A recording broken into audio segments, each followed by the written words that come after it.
Muito bem, estamos aqui de volta com o seu boletim de esportes. Hoje, né, na segunda-feira, um dia depois da estreia da seleção brasileira, né, na Copa América. Fernandinho, boa tarde. Você gostou, Fernando, da seleção? Boa tarde. Achei que a seleção poderia ter apresentado um futebol melhor. Não apresentou aquele futebol que nós imaginávamos e ainda com uma dependência muito grande em torno do Neymar. Uma seleção brasileira que tem várias Copas conquistadas, numa Copa América depender de apenas um jogador, isso mostra o declínio do nosso futebol, que sempre apresentou valores individualmente consagrados. Agora, quando levou aquele gol com 2 minutos, você não lembrou logo da seleção da Alemanha, daquele jogo terrível, não? Não, porque o Peru também não tem cacife para isso. Né? É uma equipe que vem já trabalhando há algum tempo, não tem a mesma tradição de uma Alemanha, de uma França, de uma Espanha, de uma Holanda, muito menos do nosso selecionado. Mas ali houve um erro de posicionamento, uma desatenção, porque na minha maneira de analisar não se toma gol em início de jogo e também não se toma gol em final de jogo.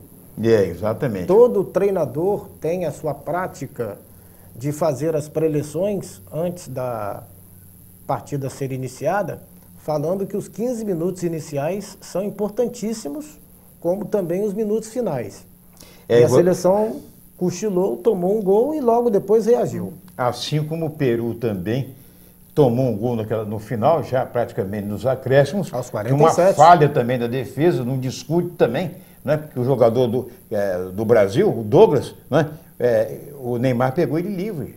O Neymar partiu com a bola pela minha esquerda ali, entrou na diagonal, foi todo mundo em direção à área assim, e o Douglas entrou e pegou o goleiro. Eu até concordo com o posicionamento do Dunga quando ele diz que hoje o futebol arte, né, perdeu um pouco da sua dimensão porque não tem mais nenhum bobo.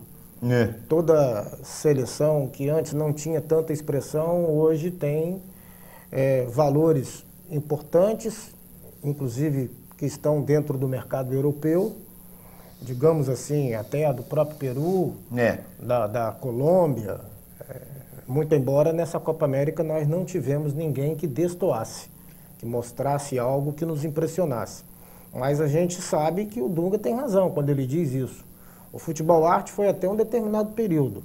Hoje se joga muito em função da força física do atleta, do plano tático que é elaborado pelo treinador e por aí vai. Vamos pegar na próxima quarta um adversário que mesmo não estando bem é mais qualificado e vamos ver se a nossa seleção a partir de agora passe a nos dar mais confiança. E até o Dunga mesmo, quando ele jogava, já não era muito... Ele nunca foi um jogador técnico também, né? Ele jogava na frente da zaga ali e chegava junto, né?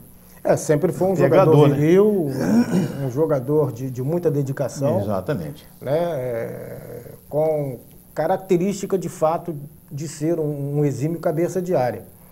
E não caberia ele criar, e sim desarmar, dar o combate e deixar para os meias a responsabilidade de criação. Mas o que me deixa triste às vezes, por exemplo, toda jogada de meio campo da nossa seleção, ela só ganha produtividade se a bola chegar nos pés do Neymar. Ele tem que sair do ataque para vir buscar o jogo. Nós não estamos conseguindo dar continuidade às jogadas do meio com um relativo sucesso para frente. Não podemos ficar, né, nessa dependência porque de repente ele pode deixar de participar de uma partida por lesão, como aconteceu na Copa do Mundo, ele pode deixar de participar pela questão do cartão amarelo, e aí como é que fica? Sim, então você na sua opinião, inclusive, a ausência de Neymar naquele jogo com a Alemanha teve influência também no resultado? Também, não tanto porque foi um placar muito elástico, mas de certa forma seria ele uma opção para incomodar os defensores da Alemanha. Muito bem. Bom, e o empate da Argentina? Argentina 2-0 no Paraguai, né? Los Hermanos, né? Entraram assim com aquela 2-0, tranquilo e tal. Deram uma bobeira e o Paraguai empatou. Como nós falamos, as grandes seleções não estão conseguindo, pelo menos dentro do que vimos nesta primeira rodada, apresentar um futebol de grande qualidade, mesmo tendo em seus quadros, né, valores consagrados. A gente entende que isso pode ser o reflexo de uma estreia, de uma rodada inicial, com as equipes mudando a forma de jogar a partir da sequência da competição. E tinha uma pessoa assistindo comigo, pessoa muito amiga, de muitos anos, assiste, embora mais novo que eu, mas assistindo a partida, o jogo de ontem em Colômbia e Venezuela, né? E falou assim, gente, para aí, como é pai e tal, pelo amor de Deus, americano Goitacás foi muito mais emoção. São situações diferentes, mas o torcedor não deixa de dar o seu palpite, né? Eu imaginava mais da Colômbia também, eu esperava muito mais do futebol colombiano. Pois é. Bom, agora o Brasil pega a Colômbia, depois de amanhã, né, o jogo vai ser no Chile, no Santiago, né, na capital chilena. A seleção brasileira já viajou logo depois do jogo. Tem muita gente dizendo que o Dunga poderia ter colocado no segundo tempo o Robinho. O que você acha que seria uma boa opção? Eu não teria nem convocado. Não vou dizer que ele não deveria ter entrado, já que está dentro da seleção, não deixa de ser uma boa opção. Mas é necessário colocar para o telespectador que você, quando faz um trabalho na seleção brasileira, qual é o seu maior objetivo? Visar a Copa do Mundo. É claro. Primeiro você passa por um processo eliminatório, que são as eliminatórias da Copa, para você posteriormente chegar à Copa. Então todo o trabalho foca esse detalhe. Você tem que administrar o trabalho de comandar tecnicamente a seleção, podendo formar um grupo em que você, na próxima Copa, possa usá-lo. Será que o Robinho terá condições de disputar a próxima Copa? Difícil. Se ele não tem essa condição, até pela questão da idade, por que convocá-lo? Mas, Fernando, só para a gente encerrar esse primeiro bloco, já que esse segundo bloco, mas no segundo bloco nós vamos ter mais tempo para falar sobre a classificação do americano, inclusive sobre a vitória do Campos também, que continua invicto na Série C. Perguntando a você, rapaz, os times do Rio, Fluminense perdeu ontem para o Palmeiras, Flamengo conseguiu a duras penas vencer o Curitiba fora, 1-0. O seu Vasco também decepcionou. E o Vasco, estou dizendo a você, eu comentei aqui, né, que na minha vinda hoje para cá encontrei com uns dois, eu vou dizer palhaços, porque eu considero muitos palhaços, são grandes profissionais, mas vem dizendo, até na zona de rebaixamento vocês são vice, né, são vice-lanterna. Quer dizer, imagina você, o Vasco não teve vitória nenhuma, 3 pontos de 3 empates, quer dizer, é brincadeira, é demais. E outra coisa, vai jogar no final de semana com o Sport Recife, que está brigando lá na zona, no G4, lá na Ilha do Retiro.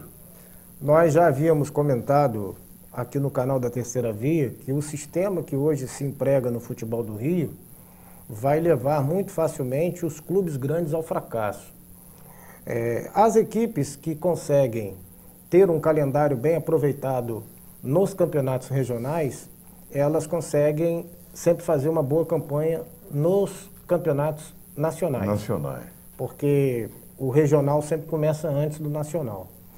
Hoje o futebol do Rio de Janeiro, ele só se mantém em alta por conta da televisão. Fora isso, você vê que é um fracasso total. E primeiro plano, não há uma extensão de interior para você fazer com que a competição se fortaleça. São Paulo consegue ficar na nossa frente porque o interior é valorizado. Você tem duas questões importantes quando se fala do interior. Você tem renda e você tem a chance de aumentar o nível de competição, tendo até recurso para, de repente, escolher um desses jogadores que se destacam no interior para servir como reforço por ocasião de um campeonato brasileiro. Pois é. Daqui a pouco nós vamos falar ainda evidentemente, sobre a classificação do americano, a vitória excelente lá fora, garantiu participação, quinta-feira tem jogo, a gente vai estar lá se Deus quiser. Mas vamos falar também, porque imagina você falou em federação, a Assembleia Legislativa acolheu um pedido de um deputado, tem um jovem deputado, parece que tem 23 anos, é o mais novo, de uma CPI para apurar irregularidades possíveis dentro da Federação de Futebol do Rio de Janeiro. Eu já digo uma já, depois a gente fala sobre isso. Tá bom. Segura aí, é rapidinho, é pai e bola.